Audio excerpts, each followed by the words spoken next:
Hello, David. Hello, David. I've just been looking at some of the names of people that are coming in. There's some there that I haven't seen before, and it's nice to see we've got some new people.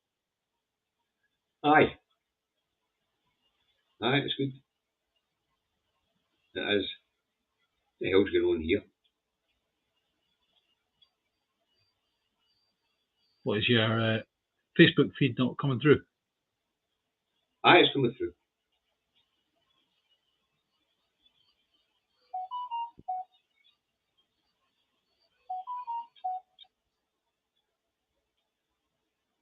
June, you might hate what we've got to say.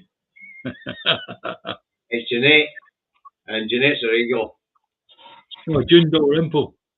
She says like and share. Aye. Aye, you might know. Anyway, it is the 3rd day of March 2025, David. Yes. And since we went off this morning, we'll be working hard, having a look at the main subjects that are going on round about Scotland and wider afield. It's been an interesting sort of few days, especially the weekend. Yeah. Anyway, one of the stories that's kicking about is the SNP call for Trump's state visit to be cancelled, and there's also a petition for Trump's state visit to be cancelled. What do you make of the SNP's call for it to be cancelled? Well, for a start, it won't get cancelled. It won't get cancelled because at once Prince Big Ears has stated that he shall come across the waves and visit me. It'll happen, right? Simple as that. But all I can say, my mate says, let's make it uncomfortable for him, right? End of story. That's it. How do you make it uncomfortable for him? Make a noise. That's it. This story is all about, and you've got to take it back to when he invited Trump for this state visit. Yeah. Right. Now, to me, it was, here's the King of England, and there's a slap for Scotland. Yeah. Because he then says that Big Ears is going to invite Trump to Balmoral to plan the state visit. Yeah, I know. Let's hide in the colony and plan what we're going to do in Mother England. But as I say, I find it quite funny. I find the whole thing, when you look at it, the whole funny, right? Yeah, I know. Starmer says, fuck off. Hey, Starmer tells the SNP, fuck off. Tells Scotland to shut up. And just here, we're sending Trump, who yous all hate, to yous, way the king yous all hate, to yous, to discuss having a state visit to Mother England. Yeah, but if you look at it from the point of view of what happened that week, right? President Macron arrived the day before. He had a great time. Macron had a great time with Trump, right? Oh, he ripped the piss of him. Playing darts and playing pool and all the rest of it, and slapping hands. And then Headmaster Starmer turns up.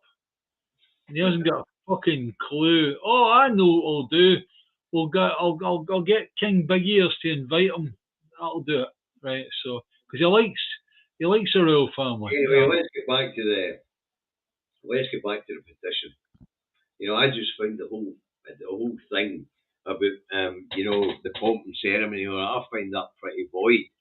Yeah. When the head of the Church of England is an adulterer. Yeah. And up until and his brother's a bloody nonce. Yeah, and also let's just get it right. The previous queen, she had her faults, but I was prepared to let her live her life out and then get rid of the monarchy, right? She had said Camilla must never be called queen. What do they call Camilla now? Queen. Aye. So anyway, folks, the great thing about it is they give us the heads up. So no doubt there'll be a Janie Godley tribute act at Balmoral to welcome the big orange man baby, you know. You can be sure there'll be placards with the word "you know what" on it. Yeah. See you next Tuesday. Yes. So the SNP in calling for the state visit to be cancelled. Well, you know, it would have been polite to be asked, you know, if we would like to host the big orange man baby, we'll be planning an event in London. As I say, thankfully they're giving us a heads up. Janie Godley's tribute act will be there, no doubt. You know, Janie Godley's spirit will haunt him during the night. And King Big Ears. they better take a helicopter into Balmoral and out again because it'll not be comfortable to try to go anywhere. It'll be like Scrooge. Seriously, you know, I am the ghost of Christmas past. Right, let's move on to serious stuff, will we? Right, go on then. Right, SNP veteran Annabelle Ewan to stand down at 2026 election. She'll be missed. Aye, daughter of Winnie. And if any of you are too young to remember, Winnie Ewing was Mother Scotland. That's right. Yeah. And she's the woman that coined the phrase "Stop the old Scotland wants to go on." That's right. Anyway, she was loved, absolutely loved by so many European politicians because she was straightforward. All the rest of it, everything that we expect Scottish politicians to be, is straightforward, honest, forthright, all the rest of it. Right. Well, anyway,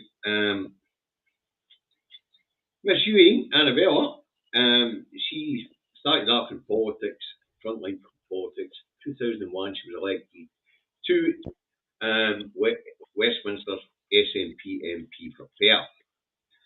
And that up until 2005, they lost the seat. And then she became the list MP for Mid Scotland and Fife from 2011 to 2016, when she got elected as the constituency MSP for Cowdenbeath, where she's been ever since. Now, Annabelle says it was very difficult and hard to tell her constituents she was going to stand down. She then thanked her staff, apparently, and then had a pop at the hierarchy, the SNP, because what she then did was thank the party members for making sure the dream will never die. And that was a side swipe at the front line right now, because the front line right now seems set on keeping it a fucking dream. Yeah, well, you've all heard me talking about it. Get rid as quick as you can. Get an assembly sorted out, a conference sorted out. Doesn't have to be the SNP bigwigs that organise a conference. An SNP member can organise a conference, but it needs to be obviously publicised. We can publicise things like that dead easy. It's like publicising a rally in March, right? And then all we do is, as members, we all put our names into a hat. One hat says keep the leadership the way it is, and the other one is get rid of the leadership as it is. There you go, guys. There's the answer. Anyway, she backhander at the party. Yeah. Now, of course, not the only one to say they're standing down. There's a few. A couple of Tories and another SNP, MSP, the one for Edinburgh and Pentland. And he announced his intention to stand down as well. And they're saying a couple of Tories. We've got a change in the guard on again, David. Yeah. It happens all the time. No, the main thing is, as I said, is that we've got good people coming through. Aye. If we've got idiots coming through, then that's no use. right? But if we've got good people coming through, great. Let's make it happen. Well, man, I need to get for our next bit. Need to go onto a certain page and get it ready to share. Anyway, so change of the guard. It's normal.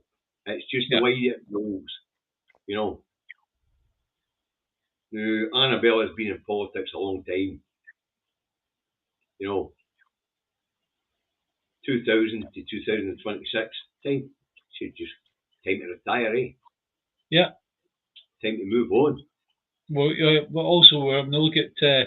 But sometimes when you're talking about conventions and things like that.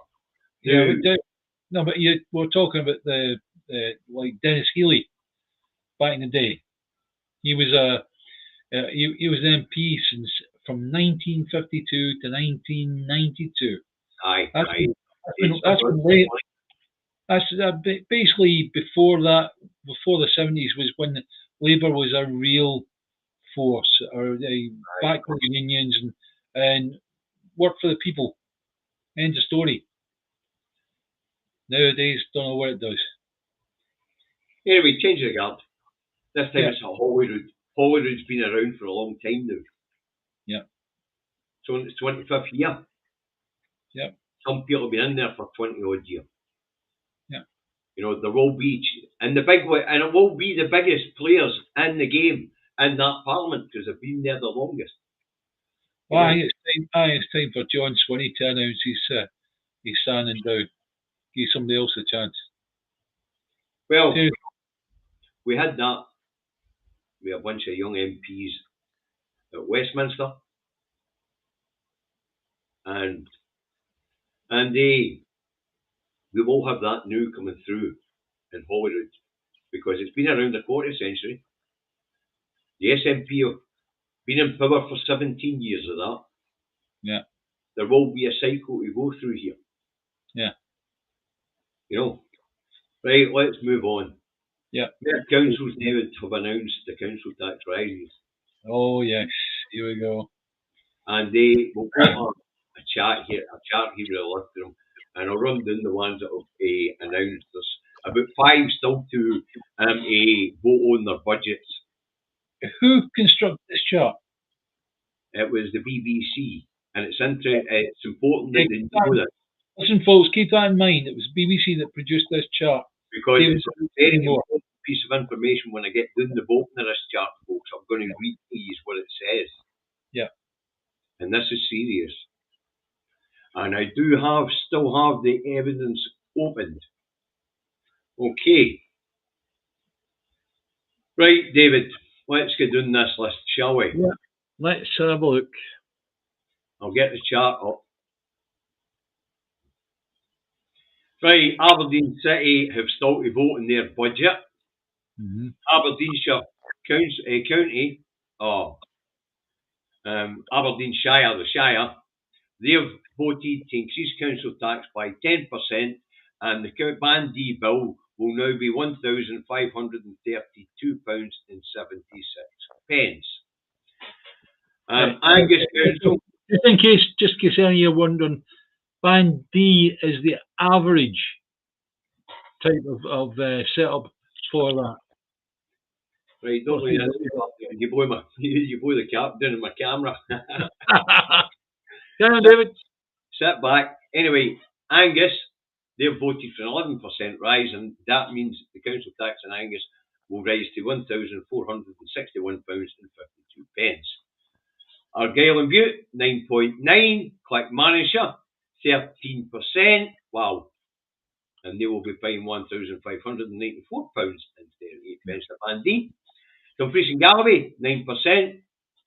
Dundee City, 8%, and that will take them to a very high Band D price of £1,605.34.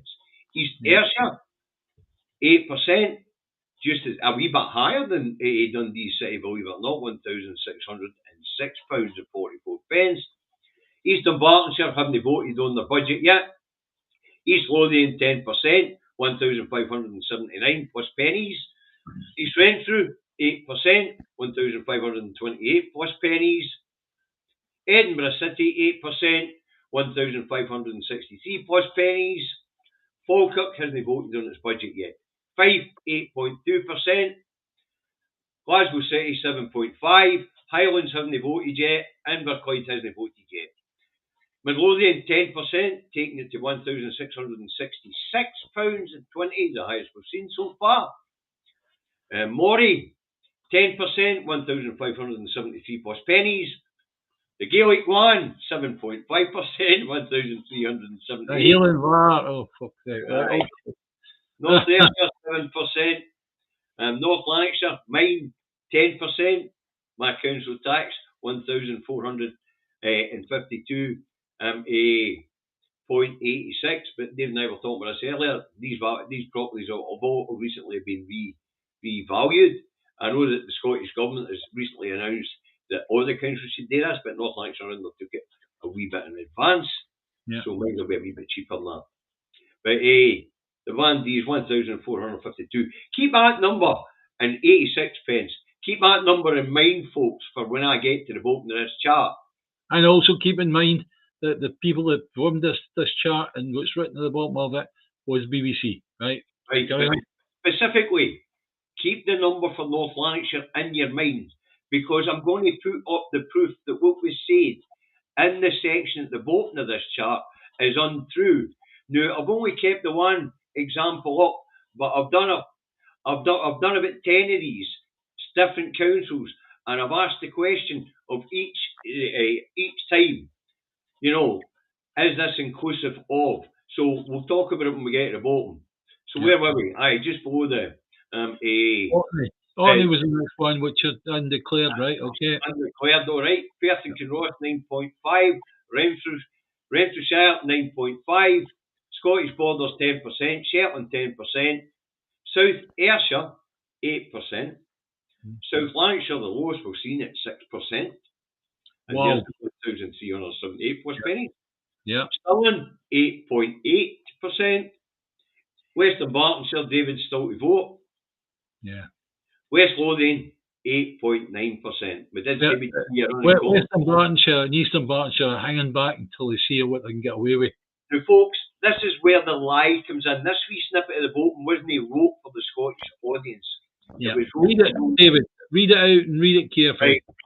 Band D is highlighted as the average council bill for households in Scotland. The Band D figures do not include, these words are important, the Band D figures do not include water and sewerage charges. So the final household bill will be bigger. I thought bigger, that's not a term you would use here in Scotland when it comes to figures. It would be higher. We know we've got to remember 1482, is it, or 1486, something like that, right? Okay. Anyway, water bills are to rise by 9.9% across Scotland. That's true. That is true. We've spoken about that in this programme. But the bit that's false here, and this bit wasn't written for the Scottish audience, it's for the people down south who are looking north and saying, hold on, how come even with huge rises, their council tax are low? So what they're deliberately to say then, that wee passage there was, this did not include water and sewage. And I knew that wasn't true, and all you know that's not true, because our letters come in inclusive, and our councils, when they announce the figures, it's inclusive of water and sewage. And how do I know that? Because I thought, here, this isn't right. So you know me, when I think something's not right, I go and check. So I then went on to my search engine, and I asked my search engine, what is Band D council tax in North Lanarkshire for 25-26, including water and sewerage? Shall we share the answer? Go on then.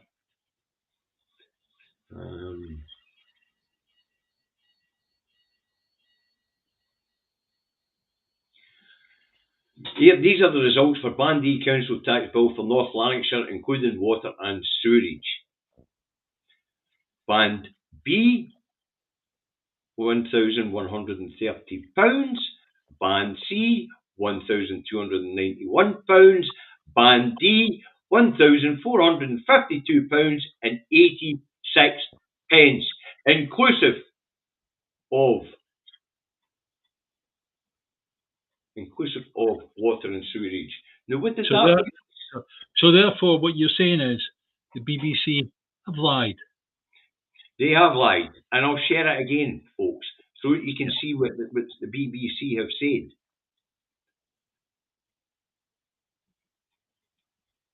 Those who've got a television set or watch this on a television set, they'll see this large enough to read. Almost as it's going to have to see on the laptop.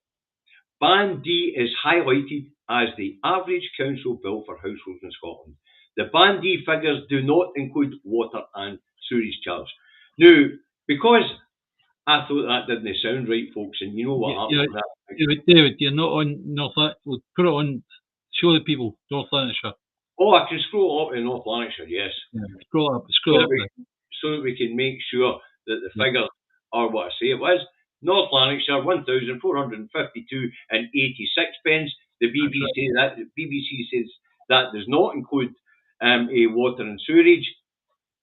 Aye, it does. And that's that is people being misled by the BBC. That's what that is. That's propaganda targeted against the people of England. Yes, that is. Using the people of Scotland as scoundrels. Seriously. Simple as that. What they're trying to say, folks, is including water and sewerage, our bills would be as big as a Band D in England. Yeah. We've had an 11-year freeze on council tax out of the last 13 years. Yeah. Our water rates and sewerage charge hasn't been up in 10 years. Yeah. Well, with a rise last year and a rise this year. But that was gone. That's gone. People, if you didn't know, when the councils declare what it's going to cost you, it includes water and sewerage here in Scotland. Wee bit for the food bank. So Stephen Bank. Thank you, Stephen. Thank you. So that was the BBC here in Scotland know that when the councils tell you what your figure's going to be, it includes water and sewerage. Yeah. I mean, I'll be honest with you, down in England, that's how it used to be. When you received your council tax bill, it's like you knew that your water and your sewage was on that. Aye. And they split it off, but the bottom figure, the bottom edge figure, was the figure inclusive of both. Aye. And then it was a perception, folks, but it wasn't aimed at us. It was aimed at anybody looking north, be doing south, and asking the question. Yeah. You know, it was a deception. Super chat, £2 funds to help food baby banks. Right? Yep, thanks, mate. I'm on it, folks. I'm on it. Okay. Now, they say that happens a lot on the BBC website. Yeah. You know, but you've got to look for it. No, you have got to look for it. You wonder to yourself, who is the man or woman in charge? Not talking about the man or woman in charge of BBC Scotland necessarily, but the man or woman in charge of putting out propaganda like this. I don't know. Nice to find out. And then you can actually run a campaign against that person. Not necessarily physically hurt them, but running a campaign against them will do an awful lot. Well, anyway, it was deplorable of the BBC to know that. That when the council tells you your figure. They do know that. They do know that. That's why they've gone out of their way to actually put that statement at the bottom. So is that. That sort of thing, it really gets on you, you know. Yeah, but most of you watching this will now know how much your council tax has gone up by, percentage-wise anyway. Some of you have had the cash sums as well, read out. But we did say, as Mayor declare, we will tell you.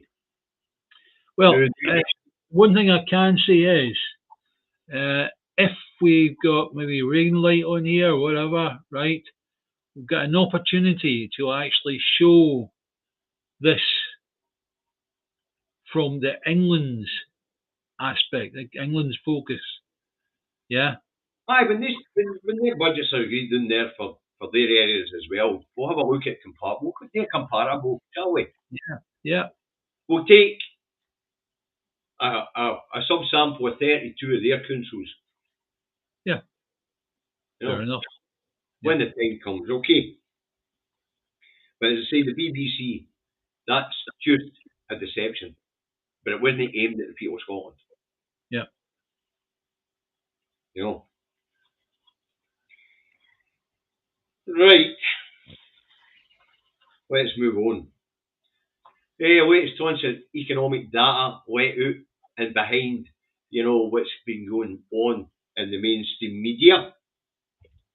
And the data is no bad for Scotland, actually, when you break into it, David.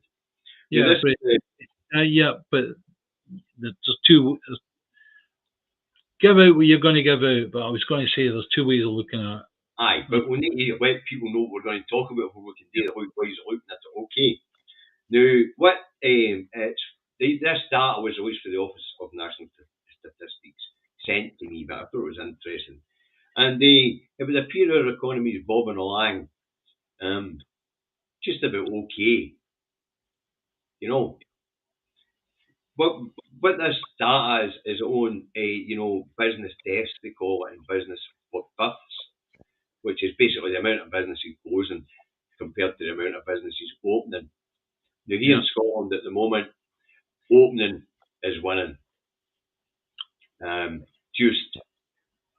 Now, for a flat economy, you would expect the amount of new enterprises to match the amount of enterprises that went out. Right. In a slightly better economy, the ideal situation is where there are. Back, David, you're too close to the mic. Yeah, the ideal situation is where there is no businesses closing. Right. That's never going to happen. Hang on. Let me finish. Right. And the businesses opening are few and far between because you're finding a niche marketplace to go after isn't so easy on such a buoyant economy, right? So really, I have to say, new business open up, the chances of a new business going pop within 3 years is very high indeed, always has been, right? Whereas we've got a situation where Scotland's slightly ahead in terms of the new business opening are beating the number of old businesses closing. Aye. If an old business closes, you imagine all those people that are involved in that are employed with that. Do they get back on their feet again? No. By and large, they don't. Anyway, the ONS also surveyed some of these businesses and asked what their concerns were going to be. They put it in the report. Yeah. Okay. And their concerns, the ones that opened 23, 24, David, we always get these figures a year late. Yeah. Thanks, you. It should come up in a minute. That's fair character jumping up and down saying, number one fan, thank you. Thank you. Anyway, 17,665 businesses closed their doors in 23-24. Now, there's various reasons for that, David. There's no just businesses going bust. I know that. I appreciate that. It could be somebody retired. It could be somebody that they've asked their kids to take it over. The kids have went, "Oh, get the fuck." It's and then you couldn't find a buyer for it, so you just shut it. Yeah. So yes, there are umpteen reasons, but still in all, 17,665. Yeah. And opening up was 18,025. But as I say, a lot of this is an economy of scale. Yeah. Because generally the businesses that will be shutting will be established. They'll probably be employees and things like that. Yeah. Whereas the ones that are starting up, they're not established. No employees. One of the other concerns is the new tax regime, which they did didn't know about coming in 23, 24 when they're opening their businesses. So they weren't able to factor that into their business models. Yeah, hang on, David. You need to tell maybe a bit more. When you go to set up a business, you actually have to write a business plan in order to be able to borrow money from a bank. Right, sit To be back, able David. yeah, to be able to get the business started, get money into the business so that you can actually start running, right? And so that business model might be 2 or 3 years long. When you've got such a change on the business, on say national insurance or whatever, right? You couldn't have planned for that.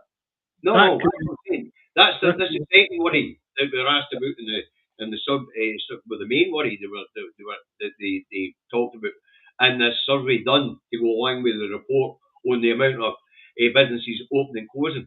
Obviously, yeah, I'm concentrating on the Scotland section here, yeah, right? Now, so 17,665 closed their doors, 18,025 opened their doors. The economy of scale we're talking about, as I say, and they say the survey that went with it, the tax regime change is a big worry. And the second reason they said it worried them was because some of their businesses are taking off, but they can't afford to upscale. It's slowing down expansion, that's right. and it's going to slow down investment. Yeah, you try and get a loan off the bank is very, very difficult for a business. Of course it is. Always has been, but always has been difficult. But now it's even more difficult, right? And in terms of an overdraft, the banks want you to give a personal note, which means that you've got to put your house, whatever, on the line in order to get money off the bank or get an overdraft off the bank, right? And if Anyway, they, they're both concerned in the survey because you're getting too technical for it here, David. oh, The fourth concern of these new businesses is that they won't be able to invest in research and development. So it'll slow down their innovation as well. yeah, So mind, this is just a survey of these businesses, the new ones, yeah. right? And they, because although I think it's about 40% of them will go pop, you know, Well, yeah, that's right. I know it's a big years. job. Yeah, But the ones that they take off, because there'll be a percentage of them in this survey as well. They're worried about being able to invest in research and development. And the ones that are more established, they'll not invest in research and development either. no, Because they need to concentrate their funds on their successful products. yeah. And, you know, Let me stop you there, right? Research and development in a new firm is a lot different to the research and development carried out by a firm that's been on the go for years and years and years. aye, The, I get that. there's a formal arrangement for the business that have been there for ages, right? Different tax regime for that. An example, for a stupid example, is if Warburton's go to develop a new loaf that they're going to put out, then they've got a special department that deals with that. Research and development, maybe one guy tinkering away in his shed on his own. End of. Yeah. Aye. So you've got to put these things into relation. But the difference is also that the guy that's tinkering away in his shed to create do research and development, he needs money to be able to do that. That's it, very David. Anyway, we're talking about concerns in the survey. Yeah. We're not talking about the nuts and bolts here. Can you stop that? These are the my concerns, and I have an understanding how these things work. These are the concerns of these new businesses. Right. All right. Okay. And the last of the concern was the cost of living crisis and the way it's rattled consumer. Not the last one, but the next of the concerns is a consumer confidence and the fact that those with disposable income at this point in time are not really spending, and the others don't have disposable income, so they're not spending into the market either. So they've got a list of concerns, and also in that mix was energy costs, which is interesting because it's bringing us on to the next subject. Right, okay. A segue. Right. Right. So the next one is electricity prices to go up again, David. Oh, fuck. First Okay. of Wait, no, seriously. See, off Jim, right? It's like, let's all march on off Jim. Because well, David, let me finish this bit first. The people will be wanting to know how much their bills are going up with in April. It's ridiculous. Now, remember, folks, and this is being changed 3 monthly periods. So we're going to go back to October last year, where it went up by 10%. Yeah. And then in the December-January announcement, it went up by 1%, or 1.5. Now this time round, they've announced it's going up by 6.4%.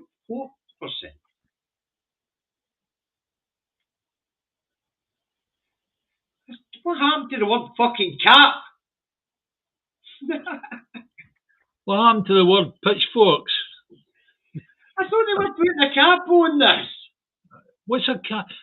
It means nothing, David. Cap means nothing.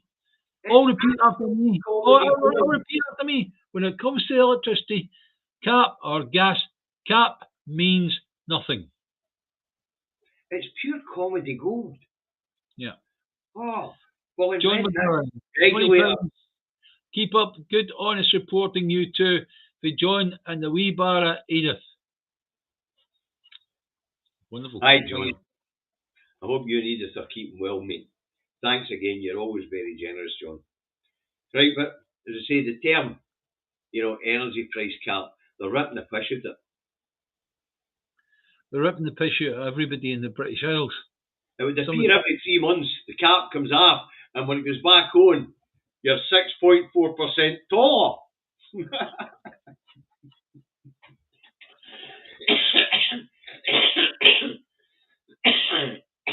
They're ripping the piss. Mark, sorry about that. Mr. Milligan's trying to climb through my phone. David, I tell you, sit back. Sit back.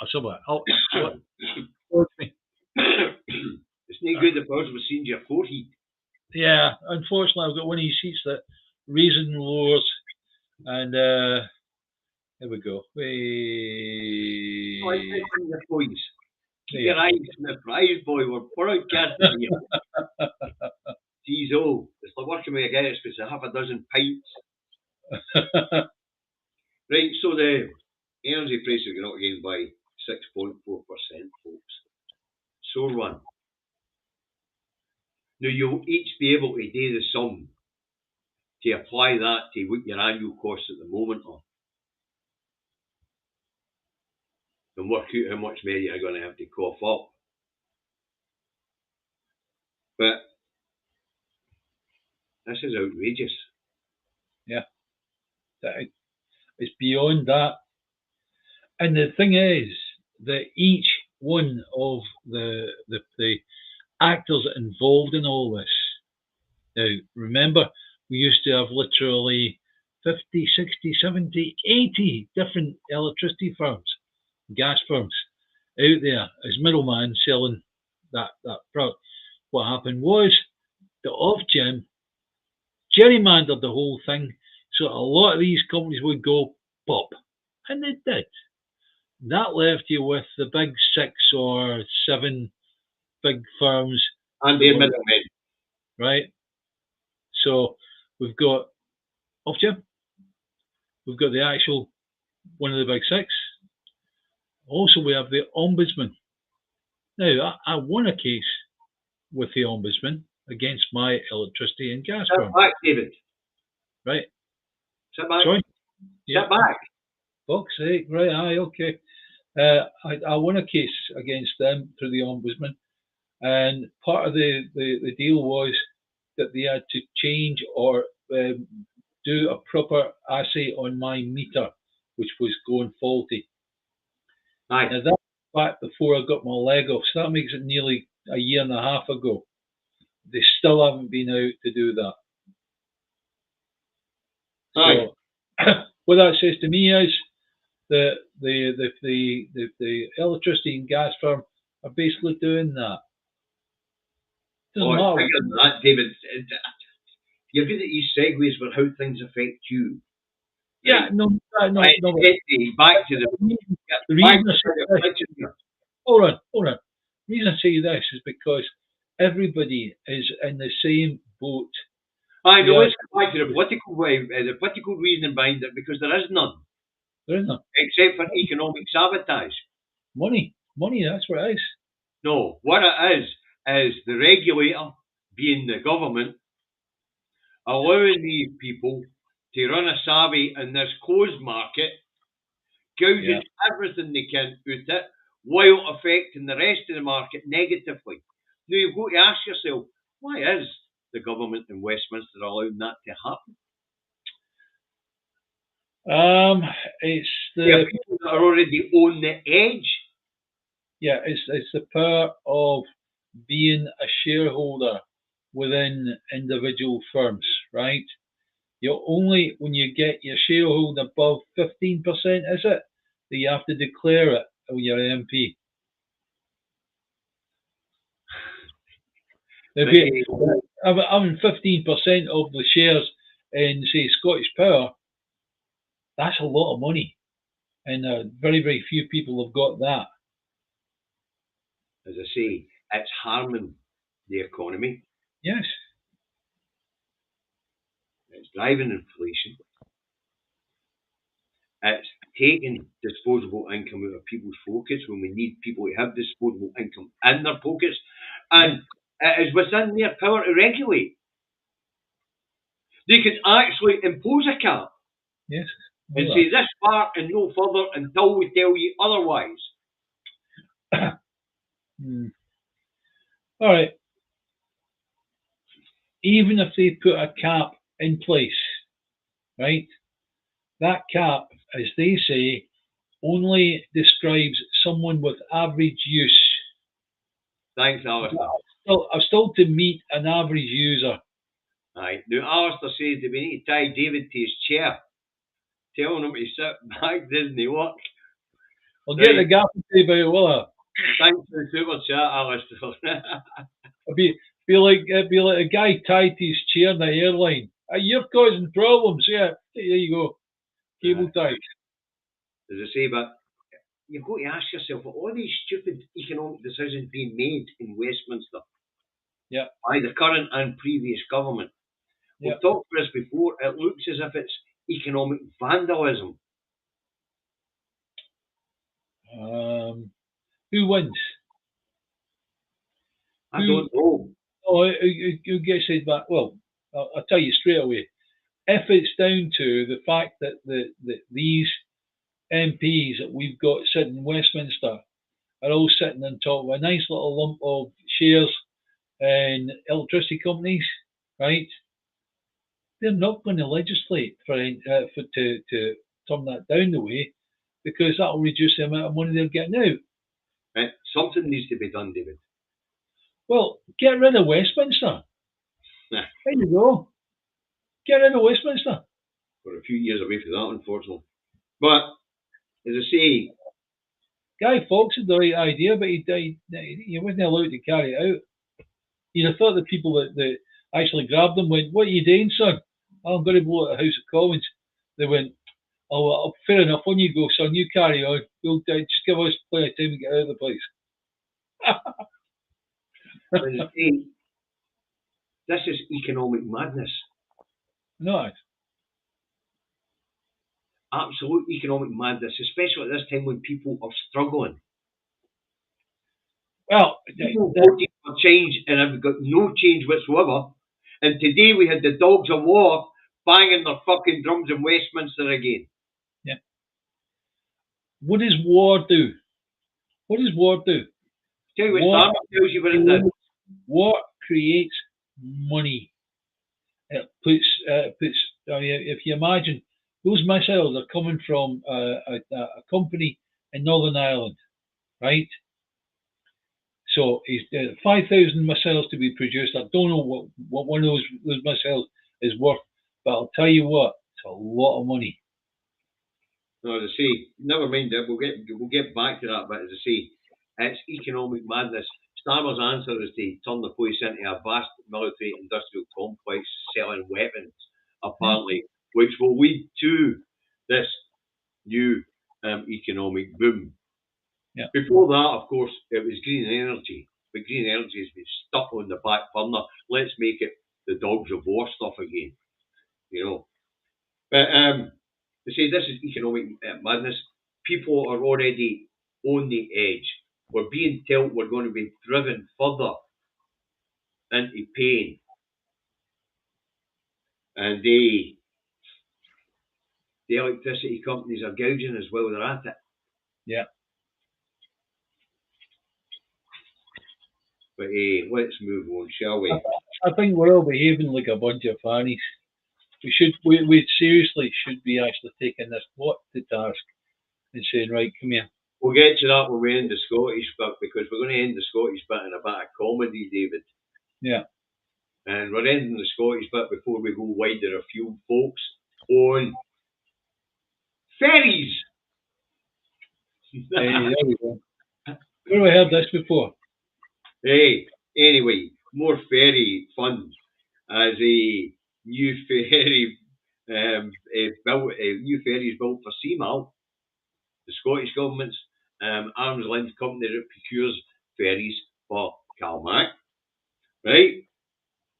Anyway, it's going to tell us that the boats that it's ordered for Turkey, there's two of them. One of them's ready to roll, apparently. Ready to roll. The boat's finished. It's equipped. Should have been here in June, but it isn't. And it's due to a shortage of a certain type of a worker. Yeah. A lack of a certain type of a employee. Yeah. Because that's commissioned engineers. Commissioning engineers. So which I was comedy. I had to commission both the fire alarm, and the evacuation system at the concert hall in Glasgow once a year. And without that, my moniker on a bit of paper, the concert hall wouldn't have been allowed to open. So a commissioned engineer is really, really important for every walk of life, not less Turkish boats. Yep, it can't be licensed to sail until the commissioning engineers have gone in and commissioned everything and certified everything.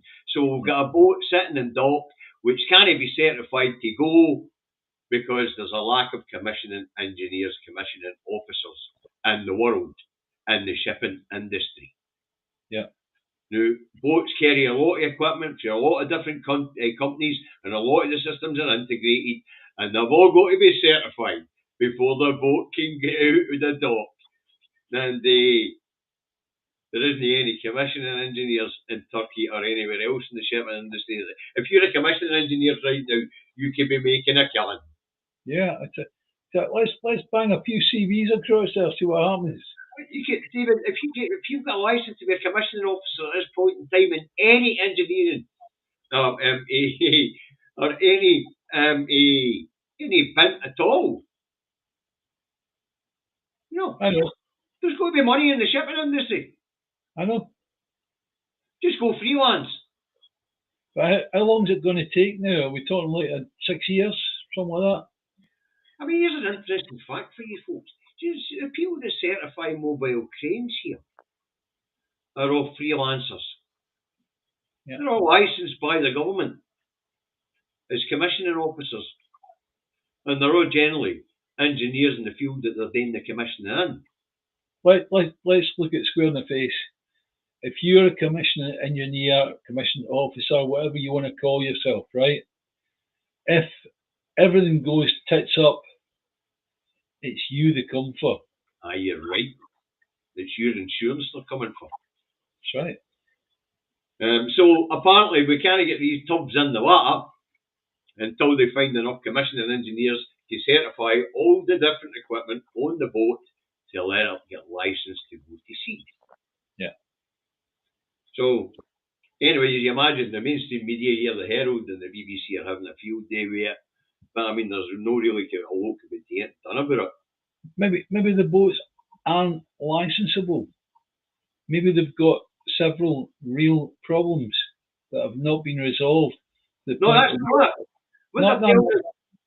They're just telling you.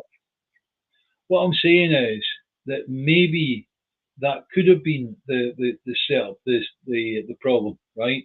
No. The fact that they couldn't get a license, but they can. They're finished. They're complete. They're ready to roll. Right. They've got equipment on the boat that needs to be certified for these commissioning officers.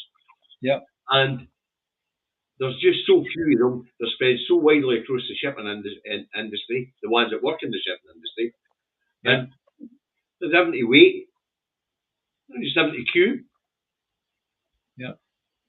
But a lot of that equipment will be able to be certified by people with many, many skills or many disciplines. So maybe they should train more guys to be commissioning officers.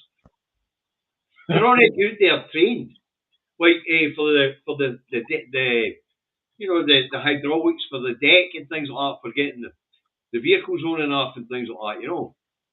There must be millions of people who are certified to certify Depends on the skill, right? You just need to get them cross industry. Generally, when a system is going into something like a ship, the company that's won the tender have got the ability to actually bring in a commissioned engineer for their skill.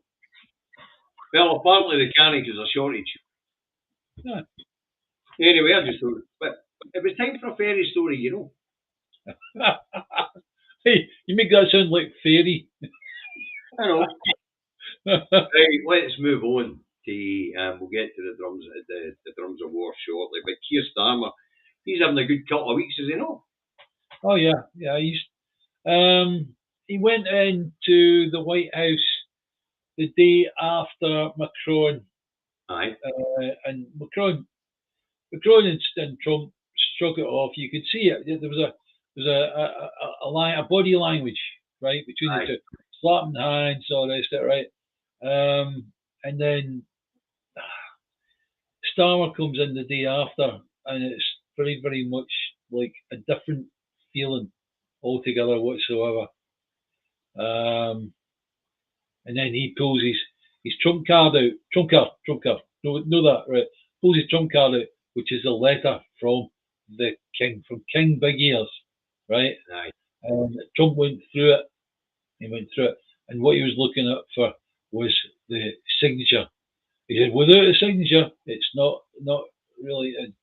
Oh yeah, it's a beautiful signature. Aye. Yeah, we're only waffle about Prince Charles being a beautiful, beautiful man.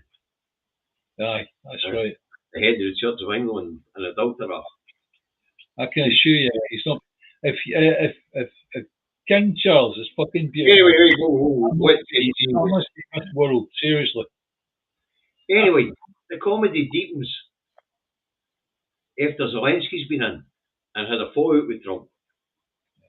And Trump declares to NATO allies in Europe that actually he's Putin's puppet.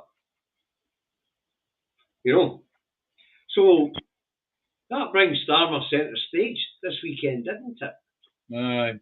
Zelensky, Big Ears. Yeah. Sunday, European leaders. And an agreement to create, what was that term again, David? A coalition of the willing. Willing, yes.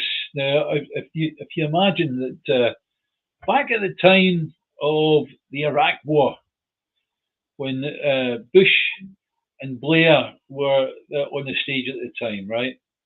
Bush talked about bringing together a coalition of the willing. At the end of it, instead of picking up every country in the world they picked up Australia, Britain, and America. They were the three countries basically went in and hit Iraq, right?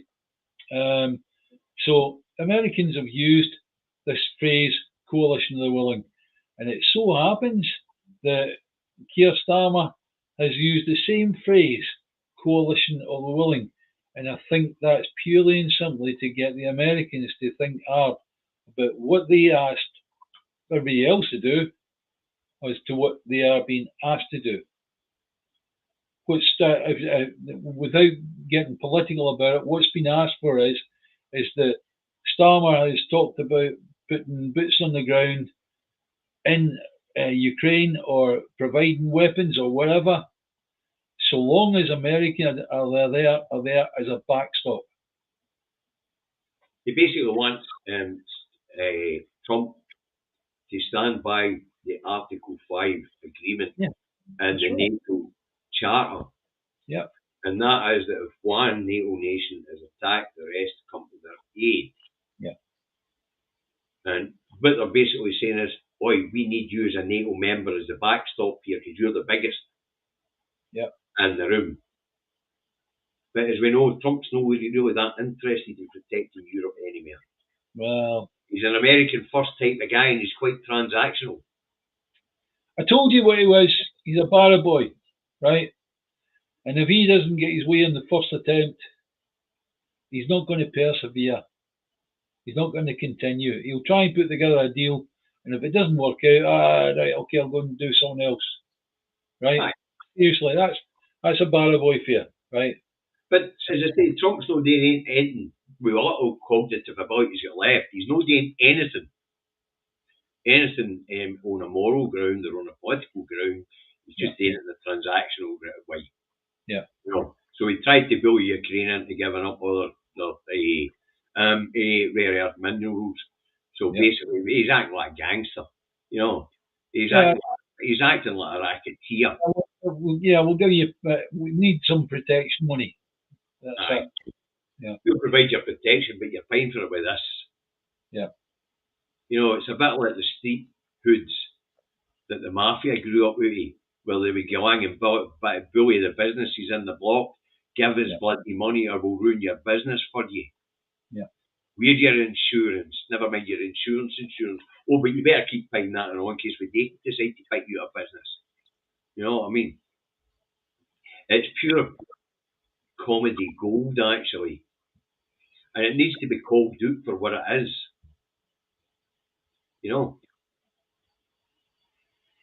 Trump, with what little cognitive ability he's got left, is thinking, if it doesn't benefit me, never mind America, that's a secondary thought to him, but it doesn't benefit me and the people who are going to be the captains of industry behind me or whatever.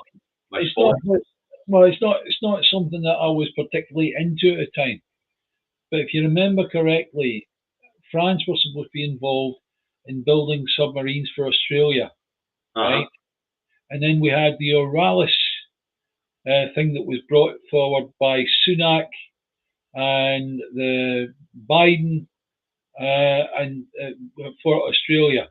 So in other words, it was being taken off France and it was going to be going Britain and the US, right? Aye.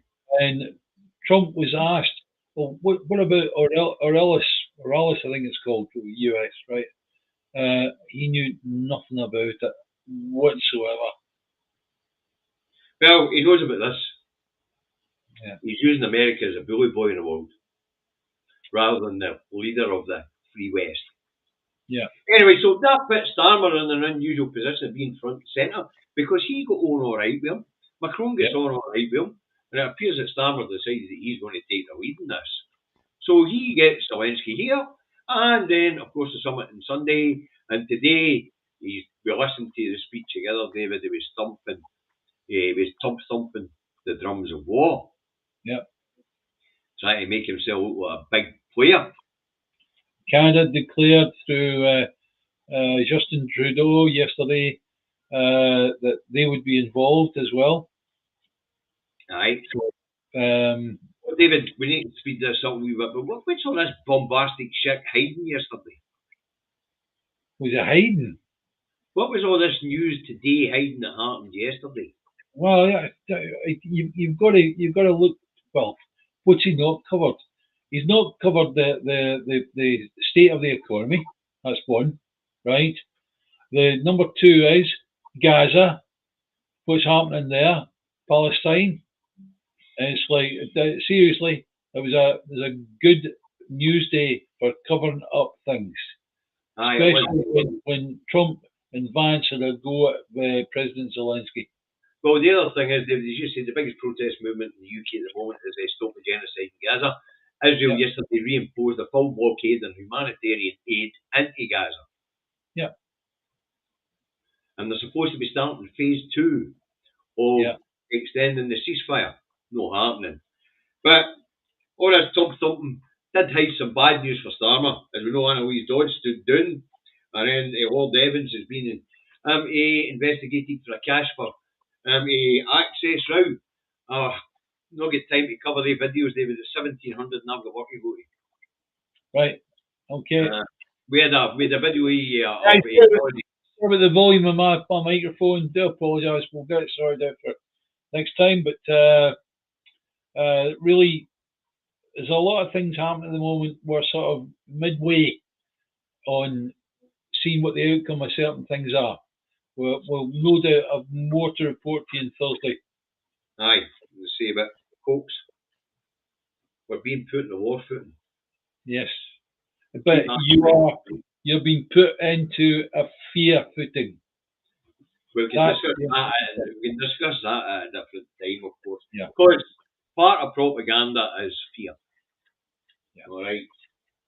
Part of population throws fear. You look after yourself. Thanks for your super chats. Thanks for your patronage. Hit the like button. It's up to you whether you share it or not. Subscribe. Eyes on the prize. Right, you. On you go. Time for independence. Independence. Independence. For fuck's sake, independence. Hey, don't say we didn't warn you. Bye for now. Bye, dude. Bye, guys.